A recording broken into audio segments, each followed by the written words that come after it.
ওই ব্যক্তি বলে, ইয়া রাসূলুল্লাহ, আপনি কি মনে করেন আমার কাছে তো কুরবানি দেওয়ার মতো কোনো পশু নাই, কেনার মতো সামর্থ্য নাই, তবে আমাকে একজন ব্যক্তি একটি উটনি হাদিয়া দিয়েছে, যেই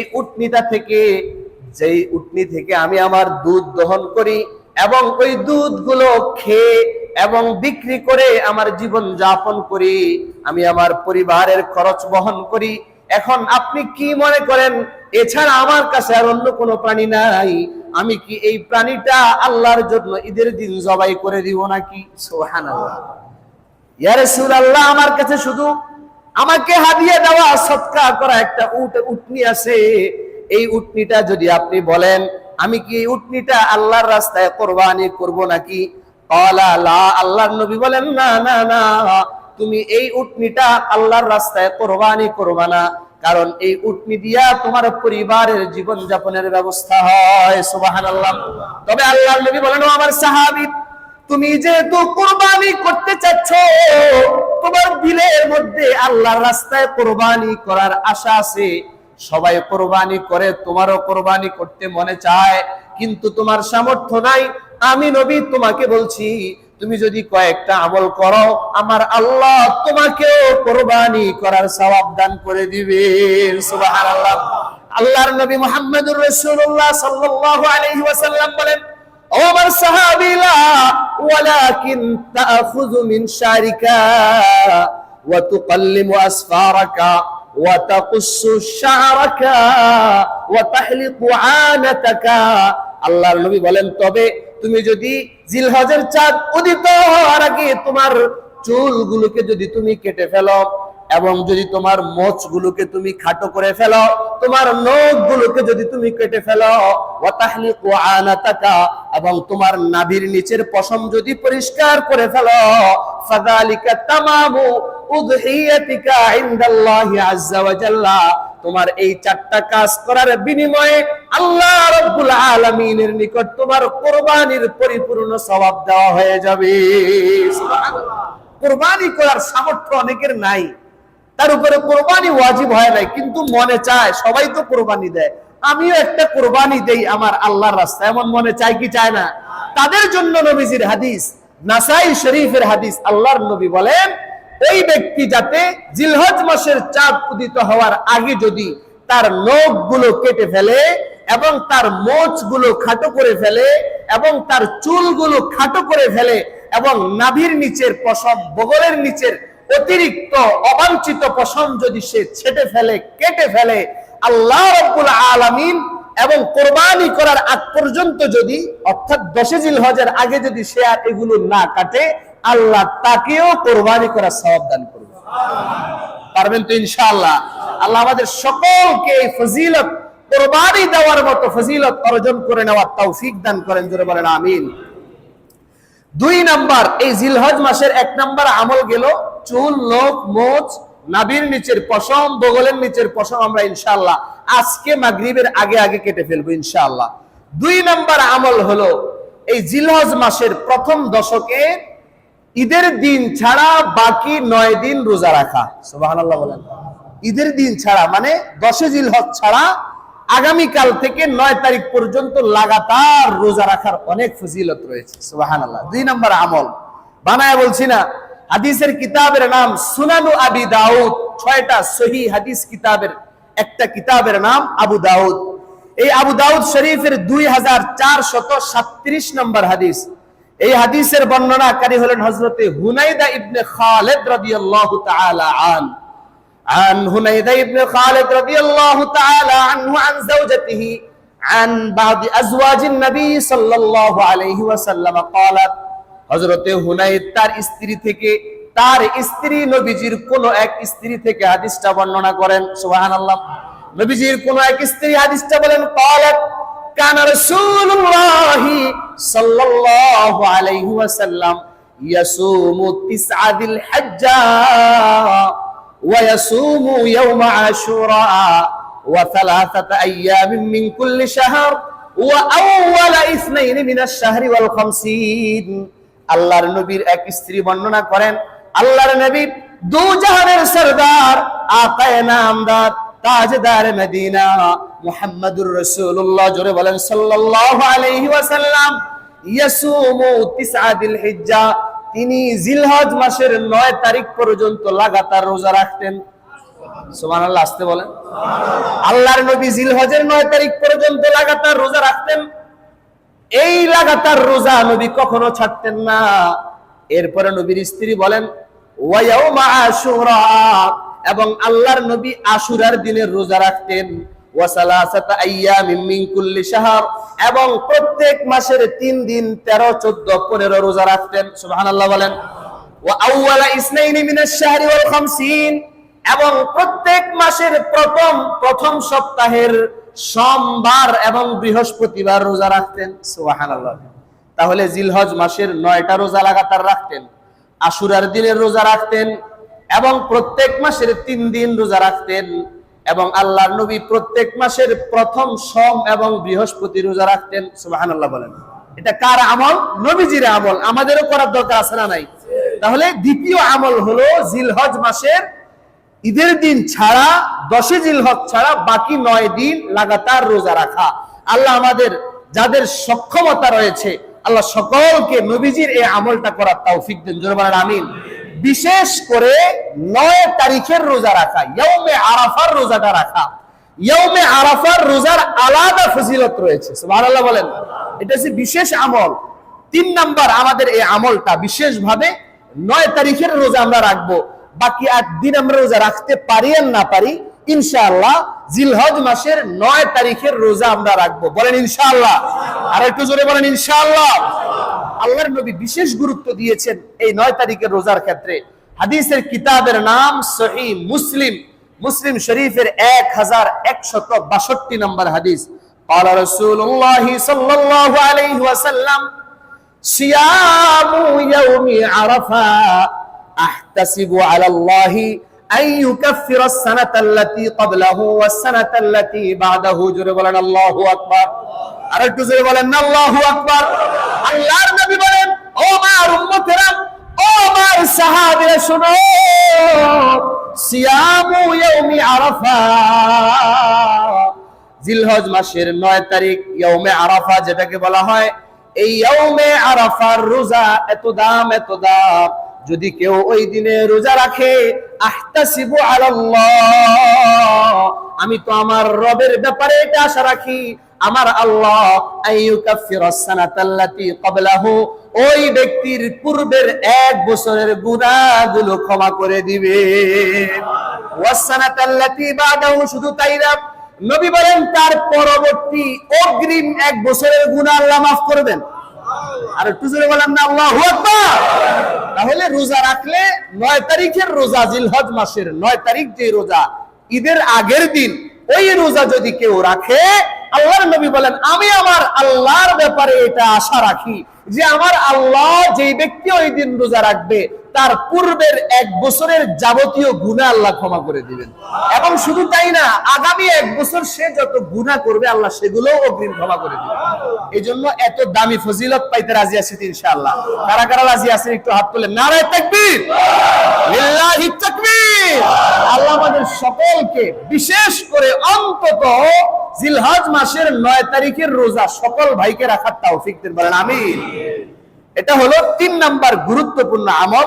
4 নাম্বার, জিলহজ মাসের প্রথম 10 দিনের 4 নাম্বার আমল হলো বেশি বেশি আল্লাহ পাকের জিকির করা এবং বেশি বেশি আল্লাহ পাকের প্রশংসা করা। সুবহানাল্লাহ বলেন। বেশি বেশি জিকির করা। পারবো তো ইনশাআল্লাহ? বানায় বলছি, আমি প্রত্যেকটা আমলের ব্যাপারে হাদিসের রেফারেন্স দিব। এজন্য আমরা হাদিসের, অন্তত হাদিসের মোহাব্বতে আমলগুলো করার চেষ্টা করব। আল্লাহ তৌফিক দিন, বলেন আমিন। হাদিসের কিতাবের নাম মুসনাদে আহমদ। এই কিতাবের 5446 নম্বর হাদিস, 5446। এই হাদিসের বর্ণনাকারী হলেন হযরতে আব্দুল্লাহ ইবনে ওমর রাদিয়াল্লাহু তাআলা عن عبد الله بن عمر رضي الله تعالى عنه قال قال النبي صلى الله عليه وسلم ما من أيام أعظم عند الله ولا أحب إليه العمل فيهن من هذه الأيام العشر. হযরত আব্দুল্লাহ ইবনে ওমর বলেন, আল্লাহর নবী মুহাম্মদুর রাসূলুল্লাহ সাল্লাল্লাহু আলাইহি ওয়াসাল্লাম বলেছেন, আল্লাহ রাব্বুল আলামিনের কাছে অন্যান্য যত দিন আছে সবচাইতে জিলহজ মাসের প্রথম 10 দিনের ইবাদত এবং প্রথম 10 দিনের সম্মান এবং প্রথম 10 দিনের ফজিলত আল্লাহর কাছে সবচাইতে বেশি। সুবহানাল্লাহ। আমার আল্লাহর কাছে জিলহজের প্রথম 10 দিনের দাম কম না বেশি? আরো জোরে বলেন, কম না বেশি? এই দাম বেশি, এজন্য আল্লাহর নবী বলেন কিছু আমল দিচ্ছেন। আমল আল্লাহর নবী বলেন যেহেতু আল্লাহর কাছে এই 10 দিনের আলাদা ফজিলত আছে, এই 10 দিনের দাম আল্লাহর কাছে বেশি, এই 10 দিনের ফজিলত সওয়াব আল্লাহর কাছে বেশি, এই জন্য আমার সাহাবীরা তোমরা কয়েকটা আমল করবা। 1 নাম্বার ফাকসিরু ফিহিন্নাত তাহলিল। 1 নাম্বার তোমরা এই 10 দিনে লা ইলাহা ইল্লাল্লাহ, জোরে বলেন লা ইলাহা ইল্লাল্লাহ, লা ইলাহা ইল্লাল্লাহ, লা ইলাহা ইল্লাল্লাহ, লা ইলাহা ইল্লাল্লাহ। আল্লাহর নবী বলেন এই 10 দিনে যদি তোমরা বেশি বেশি লা ইলাহা ইল্লাল্লাহ, এই লা ইলাহা ইল্লাল্লাহর জিকির করতে পারো, আমার আল্লাহ যেমন জিলহজের 10 দিনকে দামি বানাইছেন, আল্লাহর নামের জিকির করার কারণে আল্লাহ তোমাকেও দামি বানায় দিবে। কত বড় ফজিলত! আল্লাহ পাক জিলহজ মাসের 10 দিনকে যেমন দামি বানাইছেন, আমি আর আপনি যদি লা ইলাহা ইল্লাল্লাহর জিকির 10 দিন লাগাতার করি, একটু টাইম করে নিজের জন্য প্রত্যেকদিন 20 মিনিট লা ইলাহা ইল্লাল্লাহর জিকির করব, প্রত্যেক নামাজের পরে 5 মিনিট যদি করে আমরা করি, 5 5 25 মিনিট করে যদি দৈনিক লা ইলাহা ইল্লাল্লাহর জিকির আমরা করতে পারি, আল্লাহ আমাদেরকে দামি বানায় দিবেন। এই দামি হতে চাই কি চাই না? আল্লাহ সকলকে অন্তত এই 10 দিন জিকির করার তৌফিক দেন, বলেন আমিন। 2 নম্বর আমল আল্লাহর নবী বলেন, আমার সাহাবীরা জিকির করার পরে তোমরা আরেকটা আমল করবা, তাকবীর। এই 10 দিনে বেশি বেশি আল্লাহু আকবার বলেন, আরো জোরে বলেন আল্লাহু আকবার। আল্লাহর নবী বলেন এই আল্লাহু আকবারের জিকির যদি তোমরা করো প্রত্যেকদিন 20 মিনিট লা ইলাহা ইল্লাল্লাহ, 20 মিনিট আল্লাহু আকবার, এরপর আল্লাহর নবী বলেন ওয়াত তাহমিদ, আবার 20 মিনিট তোমরা বলবা আলহামদুলিল্লাহ, বলেন। তাহলে 1 নম্বর আমল লা ইলাহা ইল্লাল্লাহ, 2 নম্বর আমল হলো আল্লাহু আকবার, 3 নম্বর আমল হলো আলহামদুলিল্লাহ। এই 3টা তাসবিহের জিকিরের আমল করতে পারবো তো ইনশাআল্লাহ? যদি আমরা করতে পারি আল্লাহ আমাদেরকেও সম্মানিত বানায় দিবেন। সুবহানাল্লাহ। আল্লাহ আমাদের সকলকে আমলটা করার তৌফিক। একদম সহজ আমল, এটা পারি না এমন কেউ নাই। লা ইলাহা ইল্লাল্লাহ, আল্লাহু আকবার, আলহামদুলিল্লাহ সবাই আমরা পারি, যেহেতু আমরা নামাজ পড়ি সবাই এগুলা পারি, সহজ আমল, কিন্তু সম্মান অনেক বেশি। এজন্য আল্লাহ আমাদেরকে সহজে সম্মানিত হওয়ার তৌফিক দান করেন, জোরে বলেন আমিন।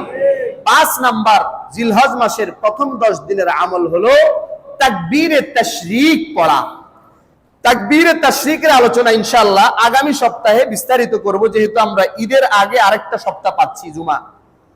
তাকবীরে তাশরিক সংক্ষেপে বলি, তাকবীরে তাশরিক বলা হয় জিলহজ মাসের 9 তারিখ ফজরের নামাজ থেকে নিয়ে শুরু করে 13 তারিখ আসর পর্যন্ত মোট 23 ওয়াক্ত ফরজ নামাজের পরে তাকবীরে তাশরিক, একটা নির্দিষ্ট তাকবীর পড়া জোরে জোরে, পুরুষ হোক নারী হোক, মুসাফির হন মুকিম হন, একা পড়েন জামাতের সাথে পড়েন, সর্ব অবস্থায় বালেগ পুরুষ নারী সকলের উপরে নামাজের পরে তাকবীরে তাশরিকটা পড়া। তাকবীরে তাশরিকটা সবাই পড়েন আল্লাহু আকবার, আল্লাহু আকবার, লা ইলাহা ইল্লাল্লাহ, আল্লাহু আকবার, আল্লাহু আকবার, ওয়ালিল্লাহিল হামদ। এটাকে বলা হয় তাকবীরে তাশরিক।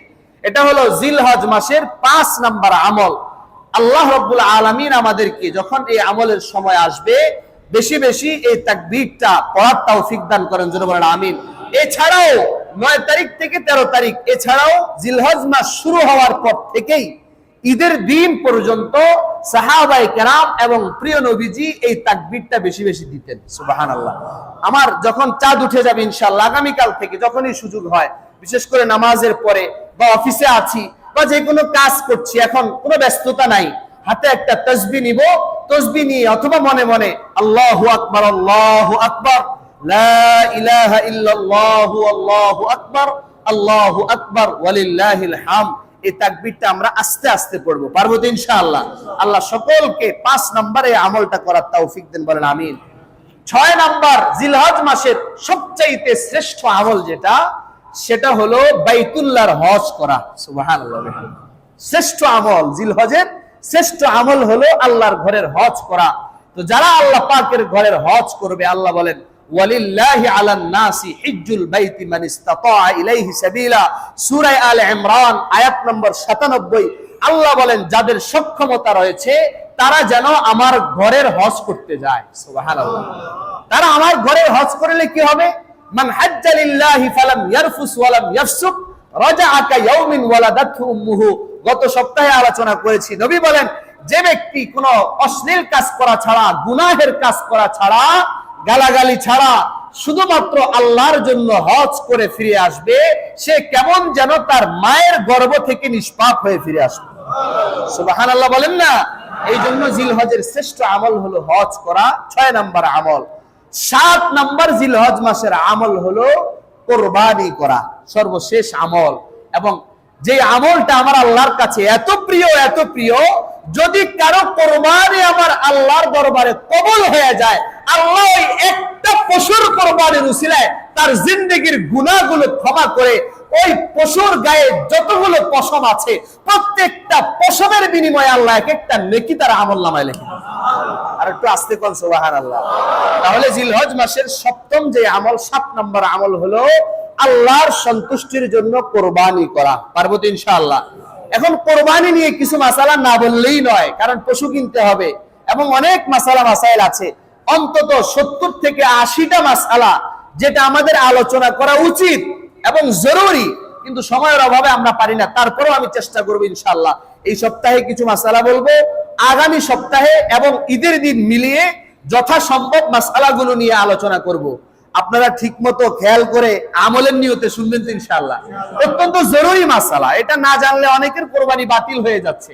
আমরা কোরবানি করছি, লক্ষ টাকা দিয়ে গরু কিনছি এবং অনেকে তো কোটি টাকা দিয়া, গতকালকে দেখলাম 3টা গরু কিনছে 2,60,00,000 টাকা দিয়া, 2,60,00,000 টাকা। আচ্ছা বলেন তো, এখন যদি যে ব্যক্তি এই যে 3টা গরু কিনলো 2,60,00,000 টাকা দিয়া, যদি তার নিয়তটা হয় যে আমাকে নিয়ে সারা বাংলাদেশে নিউজ হবে, মানুষ জানবে যে আমি এত টাকা দিয়ে গরুগুলা কিনলাম, এবং তার যদি নিয়ত হয় এই গরুগুলার গোশত সে সারা বছর খাবে, গোশত খাওয়ার নিয়তে, মানুষকে দেখানোর নিয়তে 2,60,00,000 টাকা দিয়ে যদি গরু কিনে, বলেন তো 1 টাকার সওয়াব সে পাবে? আর একটু জোরে বলেন, পাবে? আল্লাহর কাছে তার এই গরুর সামান্য গোশত যাবে, রক্ত যাবে না, তার কোরবানি আমার আল্লাহর কাছে কবুল হবে না। এই জন্য আমার ভাইয়েরা, সর্বপ্রথম কোরবানির ব্যাপারে যেটা আমি বলতে চাই এবং যেই ব্যাপারে আমাদের সকলের একত্রবদ্ধ হতে হবে এবং সংকল্পবদ্ধ হতে হবে যে আমি আমার কোরবানি দিব একমাত্র কার জন্য? আরো জোরে বলেন, কার জন্য? একমাত্র আমার আল্লাহর সন্তুষ্টির জন্য আমি কোরবানি দিব। কে আমাকে কি বললো আমি সেদিকে কর্ণপাত করব না, ওটা আমার উদ্দেশ্য মোটেও থাকবো না। আমার উপরে কোরবানি ওয়াজিব হয়েছে বিধায় আমি আমার আল্লাহর সন্তুষ্টির জন্য একটা পশু কোরবানি করব। বলেন ইনশাআল্লাহ। এখন কোরবানির 1 নাম্বার মাসআলা যেগুলো আপনারা খুব খেয়াল করে শুনতে হবে এবং এই মাসআলা অনুযায়ী কোরবানির পশু কিনতে যেতে হবে এবং এই মাসআলাগুলোকে খেয়াল রেখে পশু জবাই করতে হবে। আল্লাহ আমাদের সকলকে খেয়াল করে বুঝে আমলের তৌফিক দিন, বলেন আমিন। 1 নাম্বার মাসআলা, প্রশ্ন, কোরবানি কার উপরে ওয়াজিব? কার কার উপরে কোরবানি ওয়াজিব? উত্তর হলো, যদি কারো নিকটে 10 তারিখ ফজরের নামাজের পর থেকে নিয়ে 12 তারিখ সূর্যাস্ত পর্যন্ত, 10, 11, 12 কয় দিন? 3 দিন। 10 তারিখ ফজরের নামাজের পর থেকে নিয়ে 12 তারিখ সূর্যাস্ত পর্যন্ত, সূর্য ডুবে যাওয়ার আগ পর্যন্ত, এই সময়ের ভিতরে 3 দিনে যদি কেউ 7.5 ভরি স্বর্ণ অথবা 52.5 তোলা রূপা অথবা টাকা যদি 75,000 টাকা মালিক যদি সে হয়, অথবা স্বর্ণ রূপা মিলাইয়া যদি ৭৫,০০০ টাকা সমপরিমাণ হয়, তাহলে ওই ব্যক্তির উপরে, ওই পুরুষের উপরে, ওই নারীর উপরে কোরবানি করা ওয়াজিব। সুবহানাল্লাহ বলেন। তাহলে মাসালাটা আবার বলি, 10 তারিখ ফজরের নামাজ থেকে নিয়ে 12 তারিখ সূর্যাস্ত পর্যন্ত এই সময়ে 3 দিনে যদি কেউ 7.5 ভরি স্বর্ণ, নারী পুরুষ, অথবা 52.5 তোলা রূপা, অথবা যদি ৭৫,০০০ টাকার যদি সে মালিক হয়, অথবা স্বর্ণ আর রূপা, স্বর্ণ 7.5 ভরি নাই, রূপাও 52.5 তোলা নাই, ইউর এক্সাম্পল স্বর্ণ আছে 1 ভরি, রূপা আছে 3 ভরি, এই স্বর্ণ আর রূপা মিলে তার টাকা হলো 1,20,000। আচ্ছা বলেন তো, এটা কি ৭৫,০০০ টাকা হলো না তার চাইতে বেশি হইলো? তো ৭৫,০০০ টাকার চাইতে যদি, মোট কথা ৭৫,০০০ টাকা সমপরিমাণ সম্পদের যদি কেউ মালিক থাকে, তার উপরে ওই 12 তারিখ সূর্যাস্তের আগে আগেই কোরবানি করা ওয়াজিব। সকলের বুঝে আসছে তো ইনশাআল্লাহ? আল্লাহ পাক আমাদেরকে বুঝে যার যার হিসাব আমরা মিলিয়ে নিব যে আমি কতটুকু সম্পত্তির মালিক, আমার কাছে কি এই 3 দিনে ৭৫,০০০ টাকা আছে কিনা। কথার কথা, আপনার কাছে 10 তারিখে ৭৫,০০০ টাকা ছিল না, হঠাৎ করে 11 তারিখে আপনার কাছে ৭৫,০০০ টাকা চলে আসছে, অথবা 11 তারিখেও আসে নাই, 12 তারিখে আপনার কাছে সকালবেলায় ৭৫,০০০ টাকা চলে আসলো, তাহলে ওই দিন পশু কিনে সূর্যাস্তের আগে আগে আপনার উপরে কোরবানি করা ওয়াজিব হয়ে যাবে। এটা হলো মাসালা। খুব খেয়াল করে আমরা যার যার সম্পত্তির হিসাব করে যাদের উপরে কোরবানি ওয়াজিব হয়ে গিয়েছে, আল্লাহ পাক আমাদের সকলকে আল্লাহ সন্তুষ্টির জন্য কোরবানি করার তৌফিক দান করেন, বলেন আমিন। 2 নম্বর মাসআলা, কোরবানির পশুর বয়স কত হতে হবে? কোরবানির কোন পশুর বয়স কত হতে হবে? কত বছর বয়সের পশু দিয়ে কোরবানি করলে আল্লাহর দরবারে কোরবানি কবুল হবে? উত্তর, মাসআলার উত্তর হলো, যদি আপনি উট দিয়ে কোরবানি করেন, তাহলে ওই উটের বয়স হতে হবে 5 বছর। কত বছর? যদি আপনি 3 বছর, 4 বছর অথবা 1 বছরের উট দিয়ে কোরবানি করেন, কোরবানি কবুল হবে না, কোরবানি আদায় হবে না। উট দিয়ে কোরবানি দিলে কমপক্ষে উটের বয়স 5 বছর হতে হবে। আর যদি গরু এবং মহিষ দিয়ে যদি কোরবানি করেন, তাহলে গরু আর মহিষের বয়স কমপক্ষে 2 বছর হতে হবে। কমপক্ষে কত বছর? 2 বছর।